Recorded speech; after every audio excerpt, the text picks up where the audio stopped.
Haven't you ever wished to save someone beyond saving? No matter what the cost? This is uncharted territory.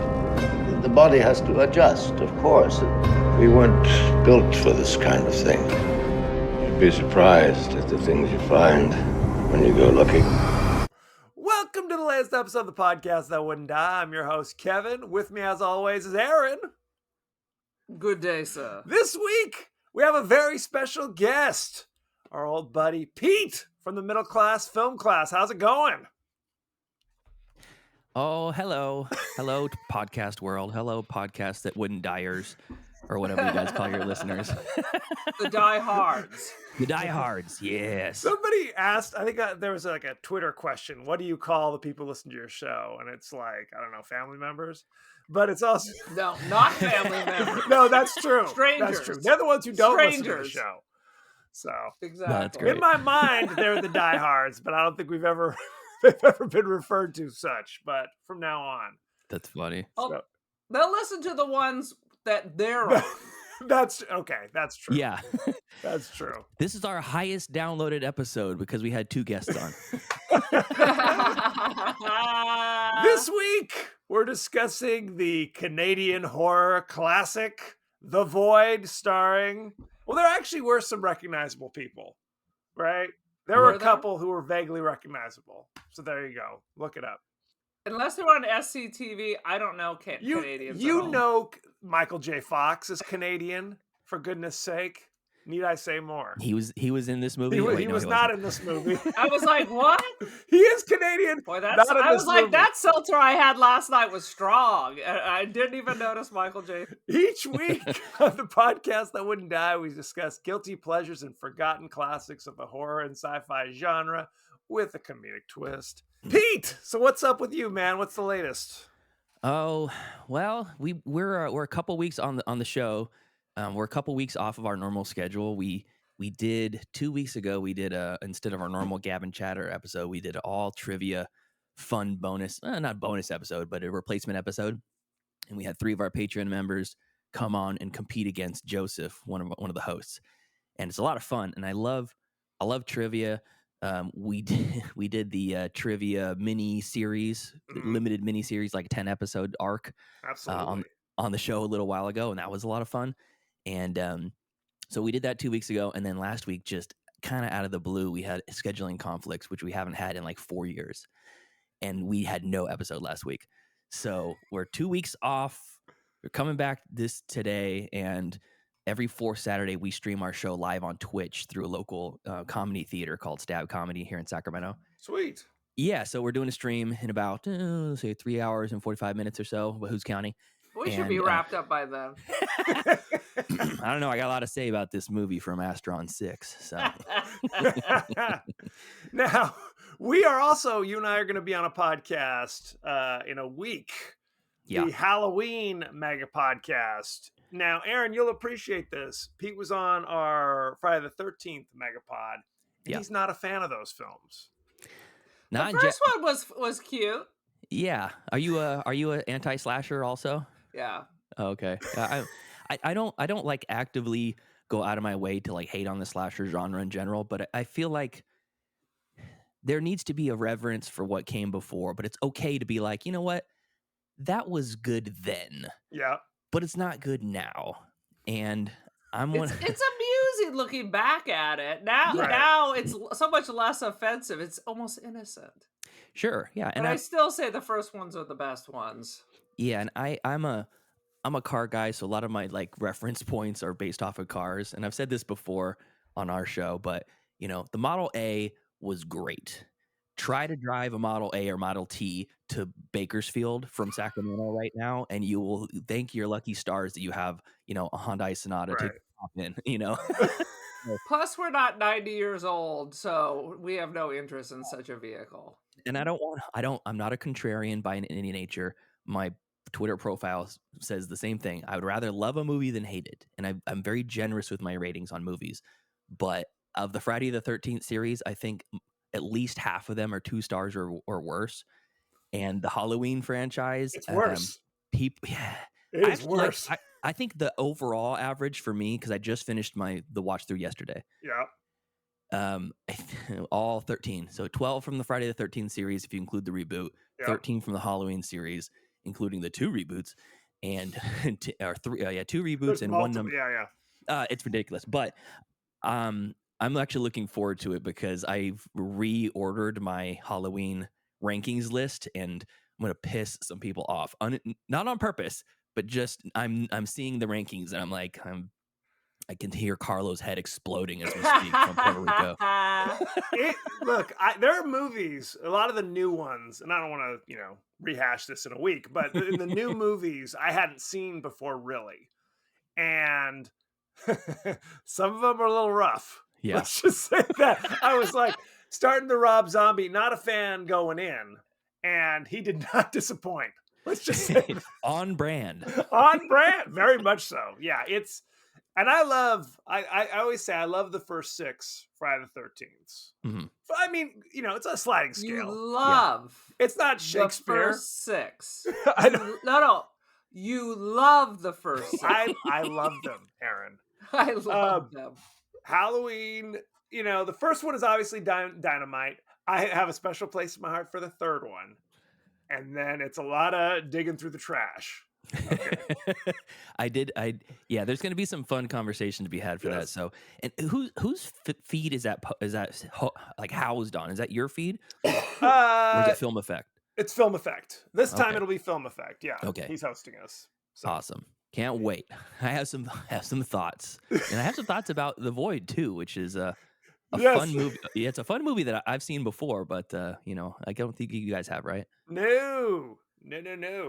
Aaron, why don't you give us your 30-second synopsis of The Void?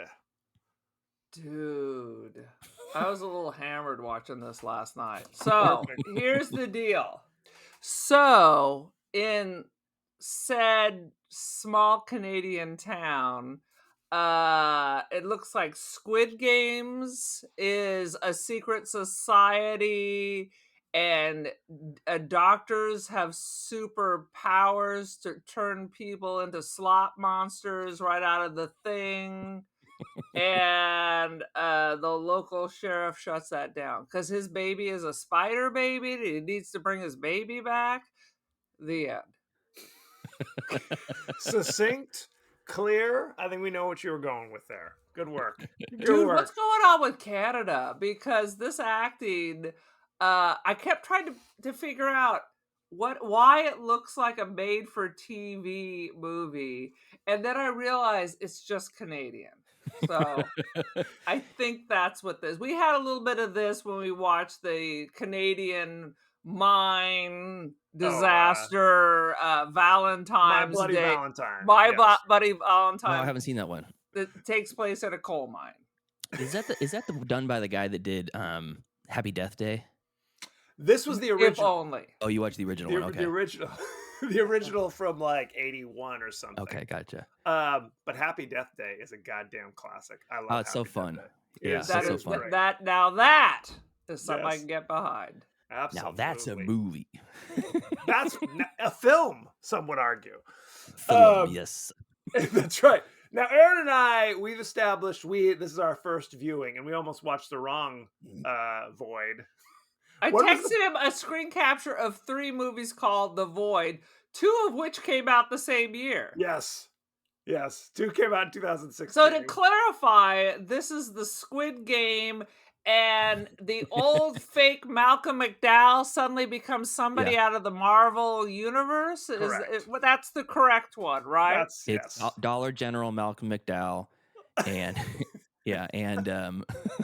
which usually I would just say Canadian Malcolm McDowell, but I mean that's too on the nose for that. That's too on the nose. If you're not sure which one it is, The Void. If there's a triangle somewhere incorporated in the artwork you're looking at, it's probably the right one. And tentacles. Right. And tentacles. A lot of they're big on their tentacles. I Now, did Pete- write many spider babies. Mhm. There's yes. Oh yes. Goodness gracious. Okay, Pete. When was the first time you remember seeing The Void? I think it's probably been about 4 years or so, maybe 5 years or so. So that would have been pretty close to when it came out, a couple years after it came out, maybe. and I didn't realize it was Astron 6. Do you guys know Astron 6? No, what's Astron 6? Is that the So that A24 of Canada? no, it's kind of like the Broken Lizard for horror of Canada. They're like a group that makes movies together kind of consistently.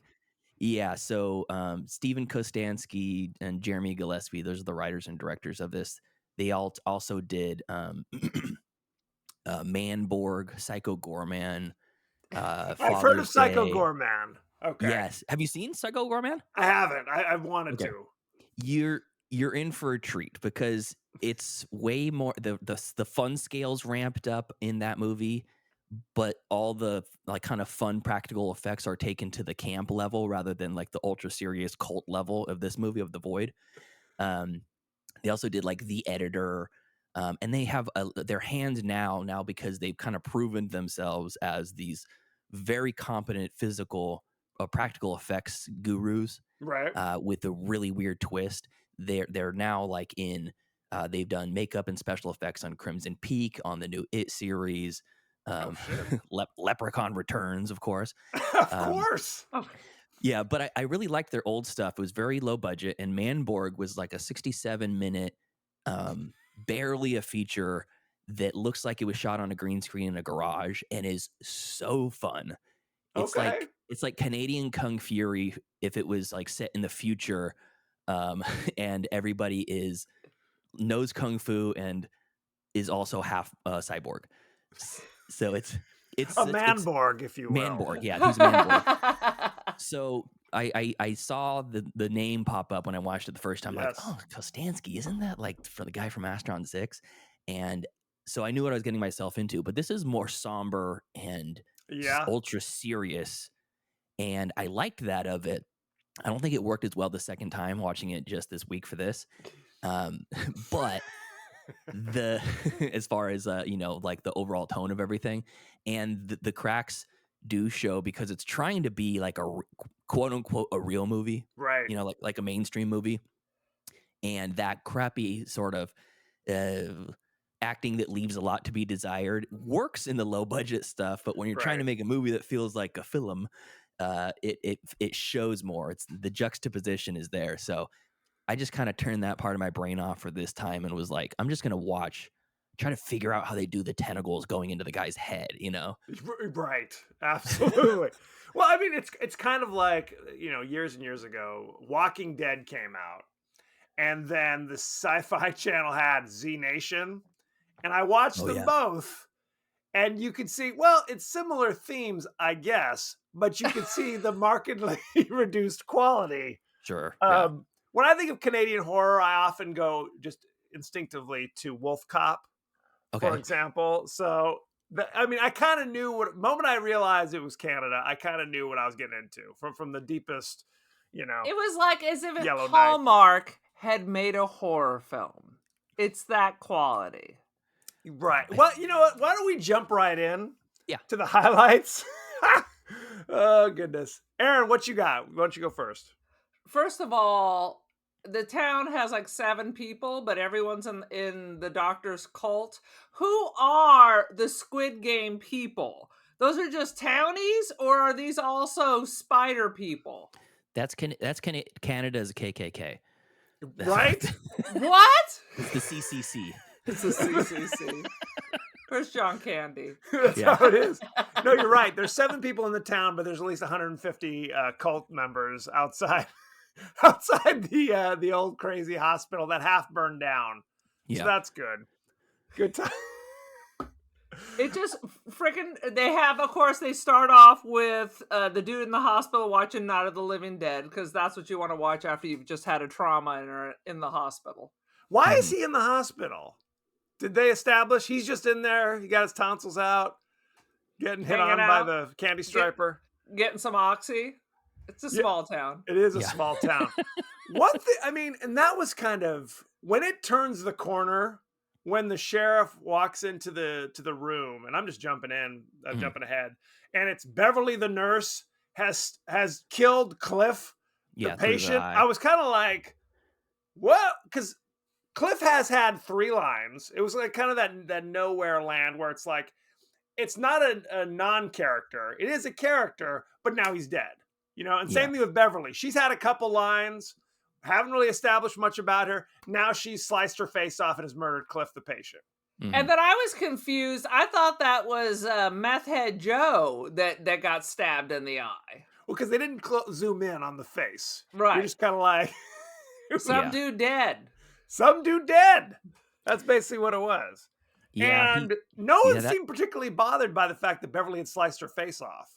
Did you notice that? they were really focused on the murder, and it's like if you've ever seen a meth induced psychosis, slicing the face off, it's in the realm of possibilities. So they're probably used to it up there. They're Seems used awful calm for Yeah. if you're taking a lot of meth. Well, he did say the meth head Joe who came in. He did say, I followed this girl to this pill house, and they were gonna hook us up some crystal. And you're like, okay, so this is the Reading of Canada, Right. where there's meth on every corner. You can score it wherever you want. Good or old Reading. the Ashland, Oregon of Canada. And you can get some Shakespeare and some meth. yeah, there you go. At the same time. Whatever it is you're looking for. Yeah. And this movie deliberately, and I read kind of behind the scenes where they talked about they deliberately did not answer a lot of the questions, Mhm. right? That was on purpose. But I felt like For the prequel. They were prepared for the prequel. it's kind of a Damon Lindelof kind of situation, like Lost, where they're like, I don't know. What do you think? It was about the friends we made along the way, is what it was all about all those years. Really. Good times. But sometimes it didn't make sense. So at the beginning, we see two people scamper from the house, and then the father and son come out, kill the girl, and light her on fire. I don't know why. I thought she was maybe infected with something, but Meth Joe was just infected with addiction, I guess. I don't know. Yeah, they kind of he mentions when he's kind of telling the people that are about to break his hand or whatever with a hammer later on. He's like, "Oh, we found I found this pill house, and these people were made us have sex in front of them." And I was like, "What's the point?" At the end of it, I was like, "What's the point of it?" And I think maybe like they were trying to basically find that demon birth, vessel. And maybe she wasn't able. I mean, he didn't finish or something. So they're like, all right, we're gonna scrap these two. So you're saying the doctor was over there? Yes. Yeah, I'm sure. I'm sure that was because he's the head of the cult. He's basically Uncle Frank from Hellraiser. Mid transformation. Yes. And if only he has was such Uncle Frank he has such sights to show these meth heads. They got a few things to show him. Yeah, exactly. So I think that was their intention, because ultimately what happened is that the other girl is already knocked up and she's about to have a baby, in the hospital. So that's why they lit her on fire. Yeah, the other one was like, she's no good. She can't have our demon baby. So get out of here, get rid of the evidence, or who knows? Maybe they were just having a good time. So all those townies that are dressed as Korean KKK, none of them are women. Hey, who's to say? Who's to judge? I mean, you can't judge. Well, they could all be. Women can be in a crazy sex cult too, Aaron. Sure. No, but why aren't they using them? It seems like even if you want to bring Satan forth, you'd want like a good cradle, not necessarily Meth Sally or Toothless Sally from the liquor store. I don't see. I think on some level they were having the meth heads have sex just for perversions, right? Just to be like, we're all f***ed up, we are crazy. We're by the way, we're on meth too. we are fully culty. So if we're culty, we got to have crazy meth heads having sex. That was my interpretation, because you established, they already had the grand reveal that what the teenage pregnancy was the result, like the final fruit of their labor, if you will. Yeah. This movie, because they want a world full of spider people, or he keeps saying the doctors keep saying that it's moving beyond life and death, and that death is just the beginning or something like that, and he's basically trying to make Yeah, them thank become you, Wes immortal. Craven. Yeah, and it's almost like, well, if the goal is to get into this like immortal state, and they kind of go into that triangular shaped portal at the end, and that's a whole nother world. It's like, well, why not just take the people into that? I don't know. It doesn't make sense, and that's okay. And why do you want to So be you say. immortal and just be all sloppy and jacked up? That looks terrible. That's my immortality. Yeah, we've been having that type of movies since. I mean, it's an interesting like parallel to like Event Horizon, Right. and Hellraiser, and any movie where it talks about immortality, and you're like, but it's not like you're going to be receiving fellatio for the rest of your eternity. You're going to be being flayed from the inside Right. out for all eternity. It's like, okay, that's not good. Thank you, Clive. If it was the Barker. former, I might sign up. In all Yeah, honesty. exactly. No, but there's a lot. Okay, the father and son. Uh-huh. We think their wife was abducted into the sex cult. Is that why they're on the rampage? I don't think so. I think that the father and son, Because they're not cult members. Right. But he was blaming his son, saying it's He his didn't protect fault. her. Didn't protect her. I think that's trauma from prior, because when they're going into the dungeon and like into hell, which that's probably one of my favorite scenes, is when they get down in there and there's all those different corpses of things and Slop demons creatures. and slop creatures, and they're like, we're in hell, and then the lights are all red and all these things start coming out of the woodwork. You're like, ugh. Well, I don't like that. I'd be backing out. Yeah, for sure. And what the one smart guy does, like the sheriff or whatever, but they go deeper in, and eventually goes full circle, and it's like they have gone into the hell, and then they start going down a hallway, and it turns into like their childhood home. Yes. And now they're in their, at least in their minds, they're in the childhood home. And I think maybe it's implied that something happened back then and the mother died. Maybe the kid is somewhat blamed, by the parents, and they leave it very cryptic, but because not a why whole lot were of the father and son on the rampage then? I thought that was a revenge thing. Yeah, it would have to be related to this. Otherwise, they're just spree killers. Well, and who stumbled upon Just a bizarre cult. coincidence. well, it's a well maintained militia that finally has a purpose, right? There you go. Second They're like, Amendment. all right, we've been ready for this. Here it comes. It's Slot on. monsters. We got shotguns. The government's coming to take away your slot monster. Yeah. That is correct. That is correct. Keep your hands off my slot monster. You can have my slot monster when you pry it from my cold I dead know, hand. exactly. I would have loved to see Clint Eastwood in this movie, by the way. Or Charlton Heston. Yeah, Absolutely. Or exactly. any Either one of them. actor. Or some actor with some acting ability would be nice I'll take a Costner. at this stage of the game. So there's a lot of, like, let's say, twists and turns to this. Yeah. I liked how, I keep going back to the father and son. I liked how they said they fought their way, because the hospital's now surrounded by the cult members. Yeah. They fought their way through the cult very silently, because not like we heard gunfire or anything, and got inside the hospital, because they're focused on the meth guy.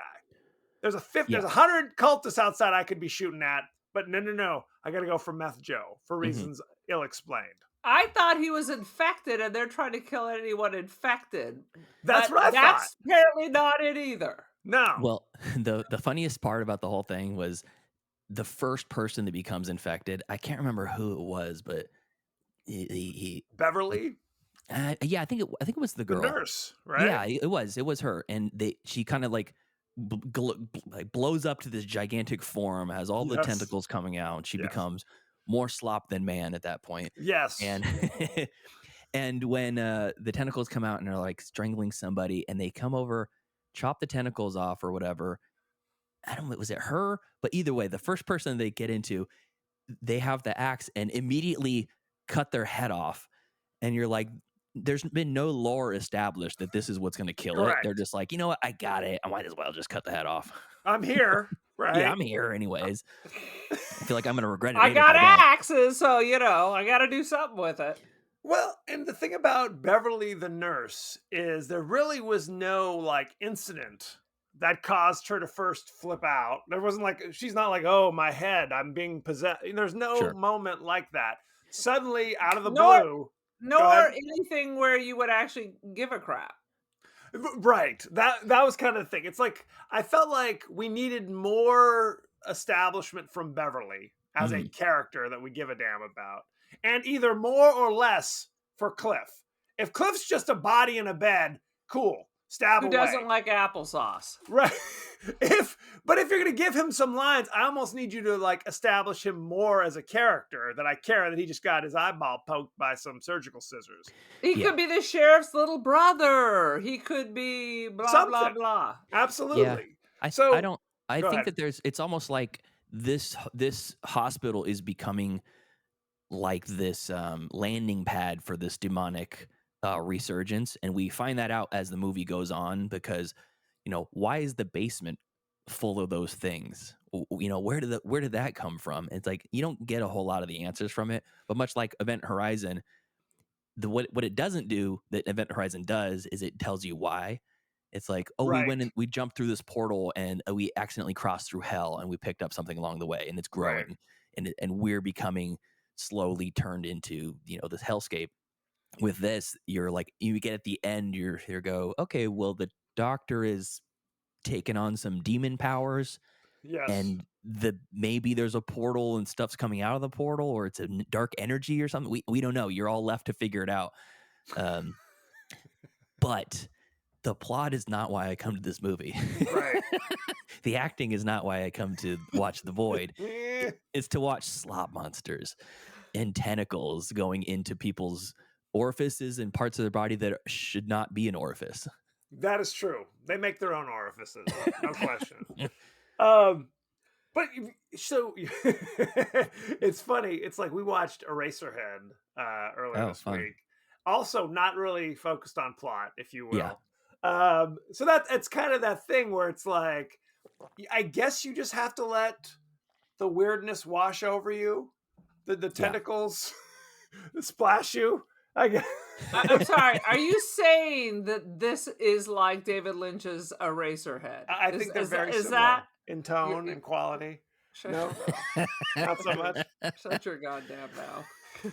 Yeah, Dave. I think Eraserhead does so much with like just the absurdity of what is in front of you.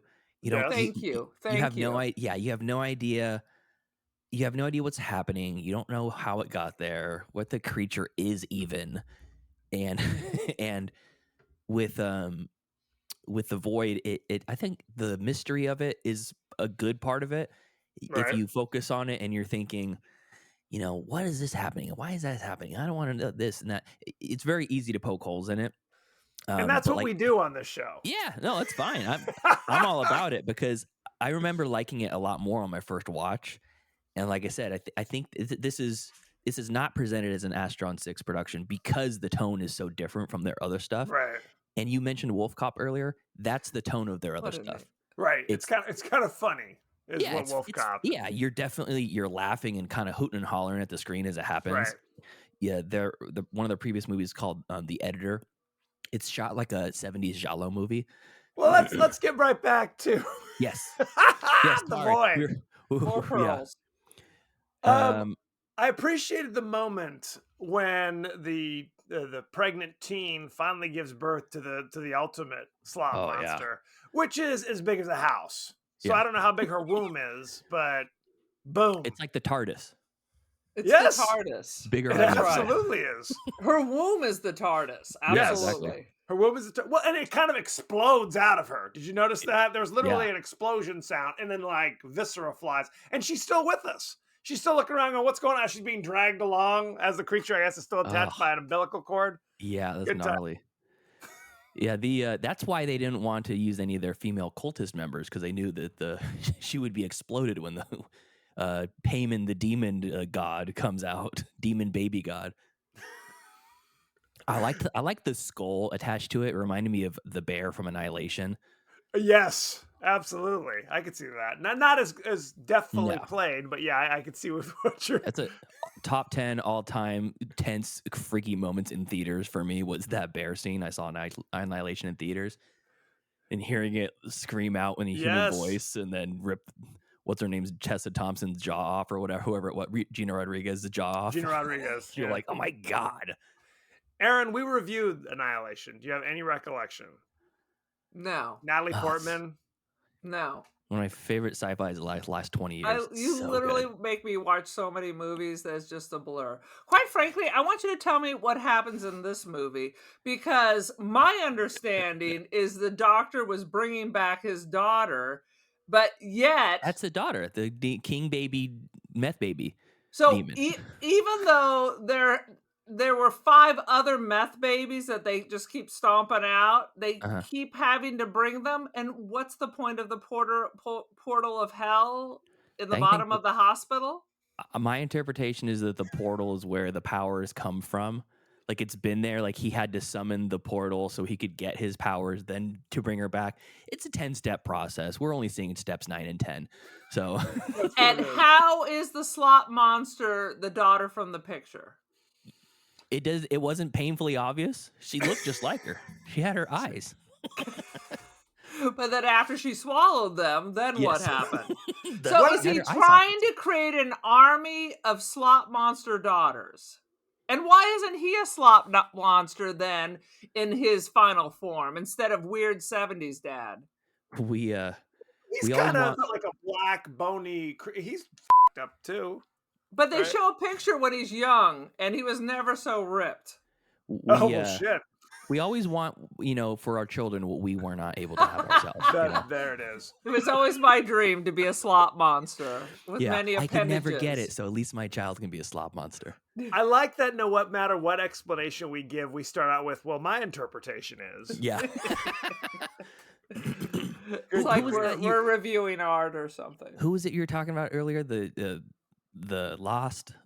Yeah, the Damon interpretation of- Lindelof. Oh yeah, that's it. I forgot Lindelof. Well, yeah. If Lindelof's name, is involved in the screenplay, teleplay at all, a lot of questions, deliberately no answers, Yeah. and he'll get angry with you saying that's not what it was about. It was not about the mythology. It was about the relationships. Bullshit. Speaking of David Lynch, a little earlier, Yeah. I mentioned him. He's very, very, very pro not telling people what his movies are about. Also, Even the actors. yeah, no, he won't tell anybody. There's a great we reviewed Mulholland Drive just recently on the show, and there's a interview, like a panel question, a Q&A sort of interview after reviewing, and a woman asked him, hey, me and my son, we really like that. I'm an English teacher. He's an English major, and we really are not 100% sure what the movie's about. Can you Nor tell am us? I. Nor Yeah. am I. Are you going to tell me now? Because I have watched it. I did enjoy it. I have no idea what it's about. He essentially said, "Isn't it obvious?" That dick. And Love you, David Lynch. He's I getting know, a and Christmas there's- card this year. there's a fun trivia about David Lynch. Any DVD or Blu-ray that he officially endorses, that he has his stamp of approval on before it's released, is missing 2 things, 2 features. There's no commentary track because he doesn't want to tell people essentially about the movie, and what it means and stuff. He has Right. no explanations. And also you lose the ability to skip scenes. You have to watch the movie start to That finish. son of a bitch. That's the only way I watch David Lynch movies. I know. But backwards? Oh, I'm skipping this one. No, Did you because guys- this isn't a David Lynch podcast, but Yes. there's David always Lynch. random bullshit that he likes to throw in there. I'm convinced just to with people. That's Oh my yeah, theory. for sure. I mean, it's like him and God, who's the other one? We also just recently reviewed John Waters' movie, The Crybaby, and they're like 2 sides of the same coin. Yes. Just putting weird shit in just to To entertain himself. just poke you right in that weird spot. And you're like, why is he eating that right now? I don't like John that. Waters is definitely down to poke you in that weird spot. No question. Ooh, hell yeah. He's down. Absolutely. And I do love John Waters also. Pink Flamingos. Have you seen that? I did not, but I did No. give it to our brother-in-law the year he joined the family as a Christmas gift. We're not reviewing Pink Flamingos on this show or any show I'm affiliated I have no with. desire to watch that movie. Actually, Crybaby's the only movie I've ever seen from him. I've seen pieces of Hairspray, but Oh yeah. It's not yeah, Hairspray. but Pink Flamingos, there's at least 3 scenes in there I don't want to watch. So. At least Correct. for openers. Yeah, At yeah, least, yeah. yeah. I've seen some of the other ones, but yeah. I don't know. I was telling Aaron this last week. It's like I have this thing about plot. I like to know, there's a Clearly, an A, a B, a C. that's more of a Sure. suggestion and not a hard and fast rule by the number of movies you forced me to watch. Shut your damn trap. How dare you? No, look, you can argue the quality of some of the movies that we've discussed, perhaps rightfully so. But at least there's a linear plot that generally you can follow. That's all I'm saying. Your movies do Memento. not have that. Forbidden You Zone. watch Memento, that is not a linear plot. Oh, and that's Dynamite. So there is exceptions to the rule. It's linear in a very different sense. That's it. It's backwards linear. It's exactly. They just turned it backwards. For Yeah. good times. Any other highlights you guys want to discuss of this? I got all masterpiece? kinds of things. At one point, the doctor is saying, watch out. Do you want to make this worse for her?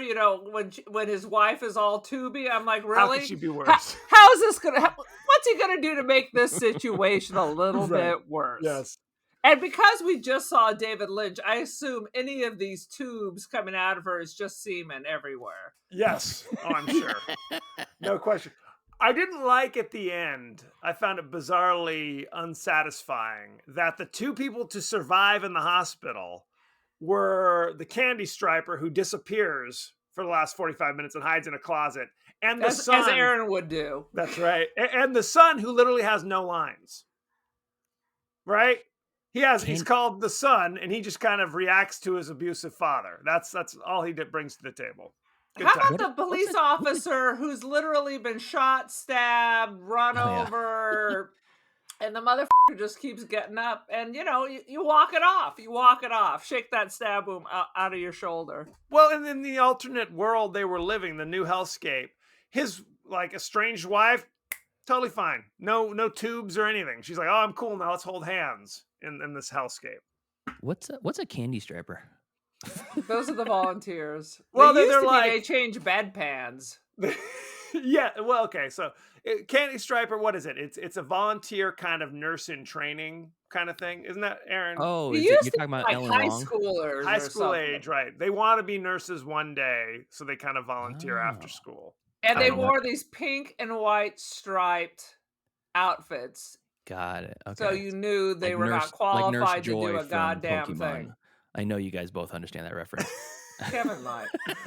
Oh, absolutely. No question. That was, so the candy strapper, I'm assuming that's Ellen Wong then? Yes. Okay. That was the only person I recognized from this. Knives Chow from the Scott Pilgrim movie. Did you notice that, Aaron? That was Knives Chow. Yeah. I Knives love Chow. Scott Pilgrim so much. Yeah. Now I such a gotta great go movie. back and look at that again. She did look maybe a little familiar. You know But, I what mean, would it's make been a Scott couple Pilgrim years. even better? Slop monsters. Absolutely. Yeah. No question. Unmotivated slop monsters. Scott This- Pilgrim's just walking down the street. There's a slop monster dropping You by. dated that slop monster, now I have to defeat it. It could be like the vegan who falls off the wagon, then their special powers, now they're a slop monster because they're Yeah. just eating like McRibs and like Fritos or something. You have to be a slop Flaming monster Hot to eat a Funyuns. McRib, by the That's way. what happens to Brandon Routh after he eats that gelato. Turned into a slop monster. He says, "Be gone, vegan." Yeah. Be gone. At one point, another scene was like they're killing the first slop monster, and every time I had to look away. Every time they stabbed him, it looked like Dr. Pimple Popper. There was just pussy ooze coming out. Yep. Then they blow up a slop monster, but then a chunk falls out of the ceiling and comes yeah. back to life. Now that was John Carpenter's The Thing. Absolutely. for sure. Melted crayons and a chicken foot. Yeah, there's so many creative, gross things in this that I mean that's the first thing I think of when someone's like, "Oh, have you seen The Void? I've heard that's pretty good." I'm like, it's a wild movie and it's gross, and you're gonna watch it and think, "How do they do this?" I mean, they did it way back in the day when they did The Thing, Right. just as good, but it's interesting because when you watch The Thing, most of it is like most of those like extreme scenes that you think of that immediately come to your head when you think of The Thing are done in full lighting. Yes. This is all done in kind of dark red lighting and kind of That's flash. probably for the best. Yeah, and I mean you got to work with the your budgets because this was a crowdfunded movie. This Right. is not a studio movie. Shocking, I know. I know, it's hard to believe. Project Greenlight, remember when that was a thing? No, I don't know that. That was an HBO show. They actually threw in some real celebs and people. It was a reality show where Right. people were making a movie. Oh, interesting. It was produced by Ben Affleck and Matt Damon. They did 3 seasons, where it was literally like amateur screenwriters submitted their scripts. They chose one script, then they had an amateur director direct the script Oh, that's and the interesting. process of it. Yeah. But they hired real actors, and everybody was pissed, and you never heard of any of those films ever again. Everyone was Interesting. pissed. It's like American Idol. It's like you can name maybe 2 of the winners of American Idol. They've been on for 40 seasons. Kelly Clarkson. There you go. That's all you need to worry about. Jennifer She's Hudson. the only one. Jennifer and Hudson. Jennifer Hudson. They're the only 2 still kicking around. Miranda Yeah. Lambert. I don't know. She's country. Yeah, Did she do that, or is that my thinking of somebody else? Underwood. I think Underwood. Oh, Carrie Carrie Underwood. Carrie Underwood. Yeah, yes. yeah. I'm like And Miranda Lambert. Miranda Lambert evidently was not. Sorry, Miranda. I guess you just did it the old-fashioned way. Clay Aiken did not win, but No, I've heard but of he went on to run for Congress. he did not get elected. Sorry, Clay. What a Over 2. bummer. Over 2. That is shocking. That is shocking. A lot of the makeup and special effects crew actually were taken from Suicide Squad, David Ayer's Suicide Squad. Right. Yeah. Yeah, So yeah. Kostansky was a special effects coordinator and makeup coordinator on that movie, and they were kind of coming to fruition when this whole thing happened, and they were like, "Oh, can we use your green screen? Can we do this? Can we do that?" And then a lot of the people were like, "Yeah, let's make this slop monster movie. Let's do it." I'm sure That's Warner right. Brothers was thrilled, just passing along all their resources. Help yourself. Sure. I got a glue gun. I got some fake fur. We can melt a crayon. Slot monster. Boom. Yeah. I mean, if you watch Suicide Squad, a lot of slot monsters. Yeah, very similar tone. There's it's meth heads cutting their skin off, right. It's an and, unofficial and prequel, I think. and is Will what they say. Smith is a sharpshooter, or whatever, Deadeye, whatever his name is. Deadshot. Yeah, that one. Kevin's got it all fucking memorized. You better believe it. Any other thoughts and feelings?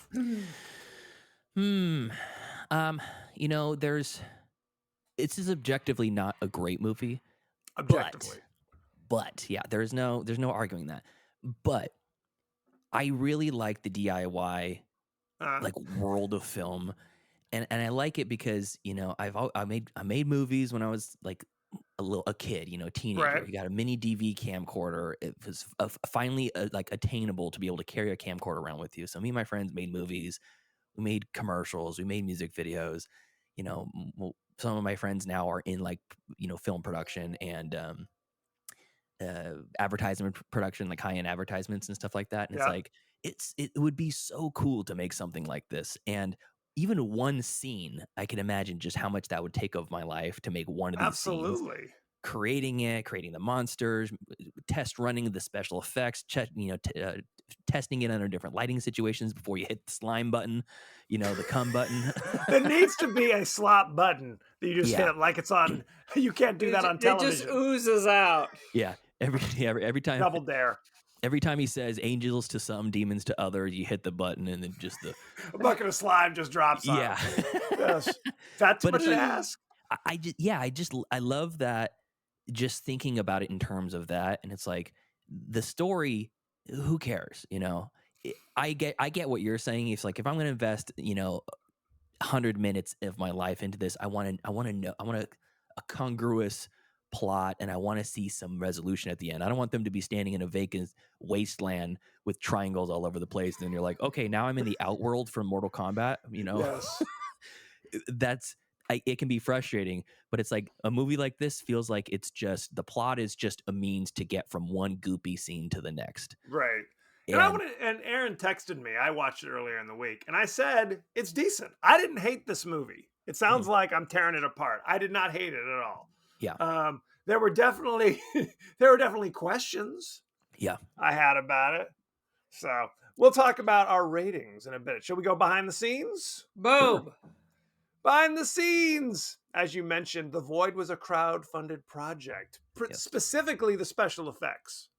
They had to make, I think, $80,000 thereabouts to do their special effects. Yes, It seems like you just go to Goodwill and you get 90% of the stuff right there. Go to I'm not Goodwill, sure get a bucket of slop, 80,000.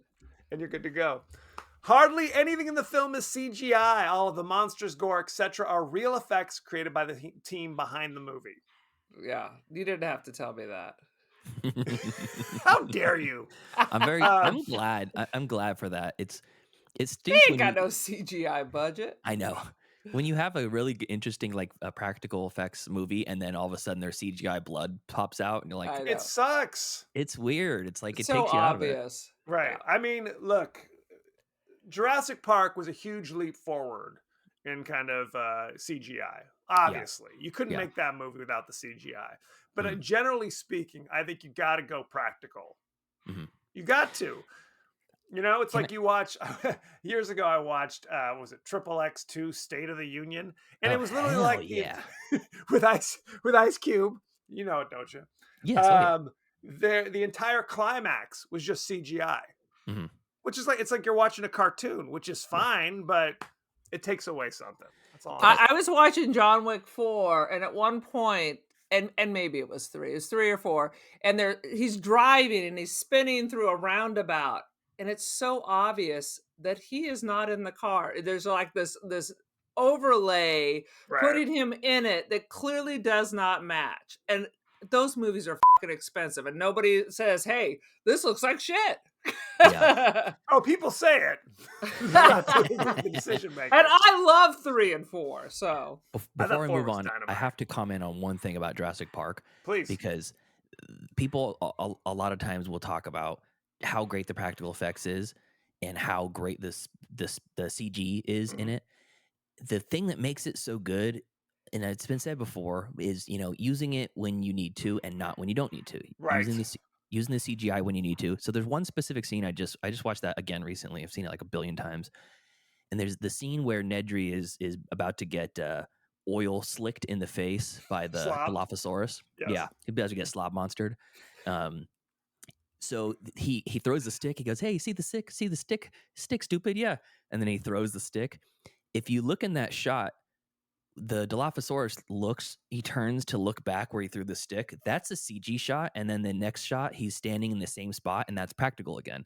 It's practical the whole really? time. And that one single shot where he turns, because that practical set piece of the Dilophosaurus can't move its head like that. Right. So they use it for a second, and before you even realize it, it's back to practical. So your mind like fills in the blank. Where if That's you just good. make that whole monster that whole dinosaur out of CG, you're like, okay, that's a cartoon. I'm not Yeah. afraid of it. We're just not there yet. That you can replace everything with No. CGI. We're No. not. We're not close. So, Yeah. No, that's an excellent point. Let's see. The hospital used in the film is actually a former high school. Shocking. Oh, interesting. Yeah. Wow. Isn't that interesting? Let's write that is- down. let's write that down. I want to remember that in case anyone asks. Very similar to my high school experience. Yeah. It was absolutely. Yes. The writers of the film say they were inspired by Guillermo del Toro, who was working on the ill-fated At the Mountains of Madness, when he made a comment about wanting to do Lovecraft in a way that no one had envisioned or seen before. Guess this what? movie- I'm not getting any Del Toro from this situation. Well, it's he inspired them because At the Mountains of Madness was a H.P. Lovecraft story. Yes. So this movie's meant to be kind of inspired by. Oh, was that Cthulhu coming out of Yes, her that was- vajayjay? Is Yeah. that what it is? Yes, that's exactly right out of the vajayjay. It's No question. Vajulu. Bajulu? Yes. Yeah, it's Bajulu. You got to pay extra for that in most counties. Absolutely. Well, and it also kind of reminded me vaguely of another H.P. Lovecraft movie we've done, From Beyond, where it's that same we kind covered of that thing. too. Mhm. So there wasn't nearly as much, S&M in this movie as there was in that one. So Oh, I forgot about the bondage. Yes. the unnecessary sex farm in You're like, From what is this Beyond. guy doing? Absolutely. Art Hindle, who played the supporting role as Mitchell, the state trooper, who's in like 10 minutes of the movie. Yeah. He had been in a Cronenberg movie in the 70s called The Brood, which was another kind of creepy body horror movie. Seems to me like I saw that. And he had one of the dick moves. It was like, what would your father think about That was this, so this ridiculous. catastrophe? I'm Yeah, like, no what? shit. I'm like, you, dude. He shot a person who was coming at him with a, she just killed someone. Right. There should have been some sass back for that line. I know. Your father would have let a crazed meth head stab him a few times before he pulled his gun. Absolutely. Let's talk about the cast.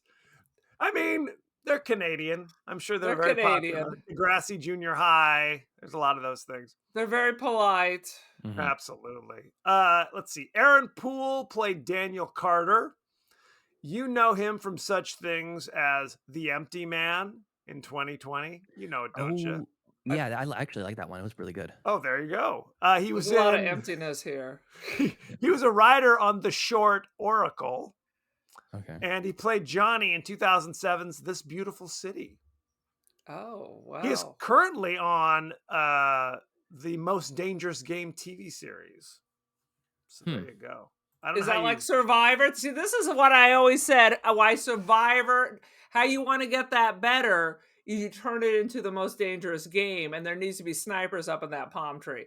Back in the old days, people were near organ failure. They had to be rushed to the hospital. Those skinny 20-year-olds were like you could see if they needed an appendectomy, because you could actually see through their transparent skin and watch the appendix break. They're not And blending in? then they don't do shit. So yeah, so I hope they turn Survivor into the Most Dangerous Game. I hope they don't. Actually, that sounds I The want dangerous. only way to I- bring it back. I want real life and death online. Right, just think- drop and them they off call on an island. No It's prep dark at web. all. No tools, no clothes. Like Naked and Afraid. Who knows what's on this island? There could And be what's the fruit. point of them being naked if they just blur everything out? So you They want the might as well Cinemax just be version. wearing That's what I'm talking bodysuits. about. Yeah. Interesting. Kenneth Welsh played Dr. Richard Powell. Always find it interesting when they give you the full name of a character. That sounds like right out of a soap opera. Absolutely. He was Vice President Becker in The Day After Tomorrow. He was the doctor in Miracle. He was in 10 episodes of Twin Peaks as All Wyndham Earl. And he was Utley in Time Cop. And I absolutely have no recollection of that character or that name. And I love Time Cop. So I know you do. let's see. Ellen Wong played Kim, the nurse trainee. You know her as Knives Chow and Scott Pilgrim vs. the World. She was in 29 episodes of Glow on Netflix. Nah. 9 episodes of something called Dark Matter. Nope. And 26 episodes of The Carrie Diaries. There you go. No. She might be the most successful actress actor in the show. I think so. Yeah. You could be right. Let me see. Art Hindle, we talked about him very briefly. He was Trooper Mitchell. You know him from Porky's. He was Not Ted the Jarvis. original. No, he wasn't in the original. Yes, he Porky's. was. What was he, like 1980 7? He was. What's funny is he was the older brother who was the cop in Porky's. Oh wow. There How you the go. fuck old is he? He's not young. He's got that Canadian aging serum. I mean, this is a 2016 movie. Yes. I'm going to knock your socks off. He was in 1974's Black Christmas as one of the Wow. boyfriends. What? How the fuck old is he? He is Maybe Methuselah. a slot monster. Methuselah. There's some witchcraft. He was in 1979's The Brood, we talked about. Good and heavens. he was in 96 episodes of something called ENG. I'm assuming this is something Canadian. Live from Manitoba. I don't know. Who could say? Manitoba. Let's talk about the ratings. The rating for The Void on Rotten Tomato currently 78% fresh on Rotten Tomatoes. You know what the audience gave it? 48. Say 55.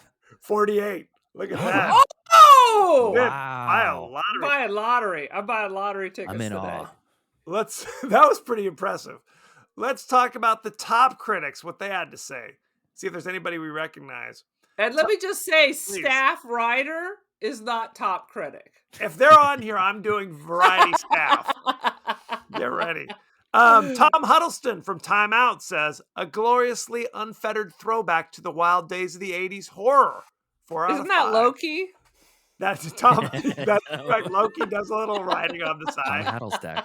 Oh, sweet Jesus. No, that's Tim Hattlestack. Correct. Adam Naiman from The Ringer says the resulting splatter is a bloody mess, which, if not a mass audience spectacle, is exactly what these filmmakers were going for in the first place. Boom. People seem to care for it. They liked it. Aaron, what is your rating? My fucking rating on this piece of trash is Jesus. 2 TARDISes in my vagina out of 5. Is that good? I don't know what the... Okay, anyway. Pete, what you got? I'm gonna give this a 3.5 tentacle puncture wounds out of 5. I think I'm about there as well. I'm gonna say 3.5 crazy, frankly, very healthy meth heads, if I had to guess. I mean, they don't look very methy to me. They have all their teeth, so that's Well, they have that Canadian healthcare. That's true. And I just want to say that Kevin always rates every movie, I swear to Jesus, at least a 3. And if it's super great, a 3.5. But I'm not sure. I think you even gave Eraserhead a 3. That's absolutely not true. That is a goddamn lie. That's a 5-star. What are you talking about? If you think I give a lot of 3s and 3.5s, tune into the Halloween episode and see what kind of little spoiler, little foreshadowing coming at you. No, it's decent. It's decent. I thought now it's obviously. I love how I use Canadian as like a pejorative. It's very Canadian. So that being said, I mean, the truth can't hurt, right? Come on, Canada, pick it up. Pick it up for God's sakes. For God's sake, don't make it so obvious it's Canadian. Right. I thought the mood was actually pretty effective. Mm-hmm. Some of these special effects were a little janky. A lot of kind of flapping things and rubber masks, but they did what they could do. I would say, it's Halloween. You happen to stumble across it flipping channels, why not check it out? I don't know. It's a great party movie or like a group movie. Yes. You got friends Party over. Movie. Yeah, you're hanging out. Like, well, I like to have, if I have people over, sometimes we're just having fun or whatever, always have a movie playing on this screen with the volume turned down and then music in the other room. And it's like something like Mad God or this or something funky that you don't have to pay like attention the to. Mystic Knights of the Oingo Boingo. Perhaps play that in the background at your party. I know Oingo Boingo, but I've never heard that. I do love Oingo Boingo. Dead Man's The Forbidden Party Zone, friend. Put that on in the Do background. not put that on. Do not put that on. But this feels like that type of movie because you could not pay attention and then pop out and go, "Oh my God, what is that?" And so something you can ignore. Yes. Perfect. Yes. And if we have Erin over at the house, she just won't be in the room. I'll walk by, make a snarky comment on my way to the keg, and then on my return, I'll say something else. But we cannot understate the fact that this is made for $82,000. Right. It's a fantastic looking movie for $82,000. And if You're you're out of comparing your it against You're out Jurassic of your Park, mind. or comparing it against the all-time classic sci-fi movies of all time, it's not going to hold up to that. But it's pretty good for $82,000. It's pretty good. It doesn't hold up to Blair Witch. Frankly, I kept staring at this. I'm like, the lighting is flat. The dialogue is flat. The acting is flat. I'm like, even the lighting, it looks like it's just 3 shades of gray. There's so much wrong with this. That's fine. Look. Blair Witch stinks. Oh shit. Well, and like here's a the thing: C-minus Shots movie. fired. you can't really compare them because Blair Yeah. Witch is just 3 dudes running around in the forest, right? And they Mhm. go like, "Oh, I found I'm just something." talking about homemade films. Yeah. Well, yeah, because this kind of aspired to something greater because it had all the special effects that they had to kind of do their best with. So I cut them some slack, a little bit of slack, but yeah, I would have loved to see this in theaters just to like see people be like I saw Men in theaters, and when the final scene happens in Men, did you guys see that? no, Okay. what's that? Alex I'm so- Garland's Men. No, but Okay. I'm pumping the brakes here for a second. Are you saying we're watching a movie that was never? It was in at the theaters. theaters? Yeah, it did. I would have loved to see it in theaters. I was like, oh Lord, now it we're made- just going direct to video. Yeah, it made 300. Looks like per at least on the Wikipedia, $377,000 worldwide. Probably only made it to America and Canada for a short time, but Right. debuted at Fantastic Fest and then TIFF after that. And it's like probably didn't get a big rollout. I don't know how many screens was shown on, but Big in Regina, yeah, no question. yeah, With Beg the Saskatoon, TARDIS. Saskatchewan, and but it was just it would be an interesting movie to see like that, just because seeing those DIY special effects on a big ass screen would be very fun. It's And fun. it's just it's cool to see. It's like I'm just a big proponent of DIY stuff, so when I see it, I'm like, oh, You have to this is- celebrate it. yeah, this is slop. It's in the best possible sense. It's extra sloppy. Yeah. I think we can all agree on And that. I have to say, if you liked Wolf Cop and you even enjoyed this in any way, you gotta watch Psycho Gorman. I It's want like to. it's like Hellraiser mixed with Power Rangers, and produced by Guar. So think That's a whatever that means to combination. you. Oh, it's great. And I've now seen it I have probably- to All check I'm out- envisioning is Power Rangers with pierced nipples. Is Not that far- correct? You're not far off. There's a lot of that. Good times. And I got to check out Manborg as well while I'm at it. Why not? Oh yeah, that's on Manborg's on Tubi. Psycho Gorman I think is streaming on Prime right now, but I have that on like 3 different copies of Psycho Gorman because it's so fun. I have a signed Steven Kostansky who wrote and directed this. I have a signed poster of Psycho Gorman, the Japanese print, on my wall in my office at work. You're a fan. Yeah, I I love think it. it's That's safe to great. say. I love Kostansky in general, but Psycho Gorman is it's A great. chef's kiss. Yeah. Good times. Good times. Sweet Jesus. So go to our page on Twitter, Facebook, we're on X, Threads, YouTube. We're all over the place. You can email us at the podcast that wouldn't die at Gmail. I'm distracted because you didn't ask me if I had anything else to say. How many times do you want me to say? Aaron, do you have anything else to say? I also got the vibe from the Slot Monsters that it was like Little Shop of Horror. Feed me Seymour. I was waiting for that line. Oh, that would have been great. Excellent. Feed me, That was methods. worth it. That was worth it. I Aaron. think for how sloppy the Slot Monsters are, this would have been better with a little bit of humor. Them Sure. trying to play it so straight. It's the I can tone see the that. tone didn't quite land as far as well as I would have Right. liked, especially on the second watch. But you mind if I get a throw my socials out there? Absolutely. Go All right. for it. If you want to check out our podcast, it's called Middle Class Film Class. We release 2 episodes a week, one on Mondays and one on Wednesdays. Mondays are Gab and Chatter. It's movie discussion, movie news, and streaming recommendations from all 3 of us, Joseph, Tyler, and myself. And on Wednesdays, we do a deep dive review, just like this, into one movie of our choice from a spinning wheel of destiny. And our Patreon members have picks on the wheel, and we do fan picks and trivia and all kinds of fun stuff. It's a blast. So you can check us out there, any podcast service, or mcfcpodcast.com. Sweet. And He has a very radio voice. It's like I'm listening to Tom Morell on Sirius XM. unlike Yeah. our shrill piercing. And I'll include your links in the show notes as well. No, there, awesome. Pete. Thank So you. absolutely check that out. Also, we are on Apple Podcasts, Spotify, anywhere the finer podcasts are available. So check that good stuff out. Aaron, Yes, what's your do. social media, crapola? I am on the gram. I am don't feed the pigeon. I am also the cult of Aaron. Join the cult. I'm on Artsy and First Dibs for my fancy foo Polaroid art. Buy some, won't you? Won't you indeed? Now, what we try to do each week is include viewer, listener, mail, comments. So, Aaron, I'm kicking it to you. What we got? Dick Sargent wrote in commenting, Aaron and Kevin are the funniest people in podcasts today. F Joe Rogan. I believe that was a direct quote.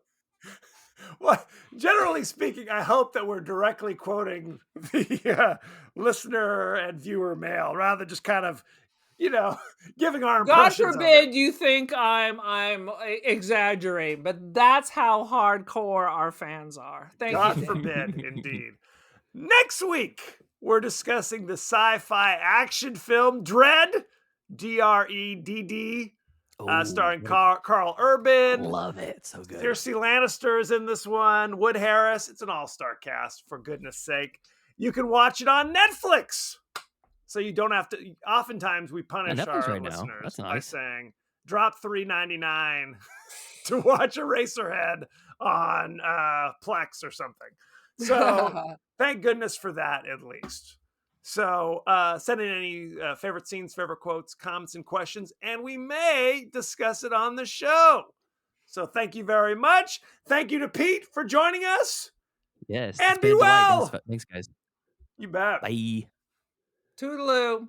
Don't do math. Don't do speed.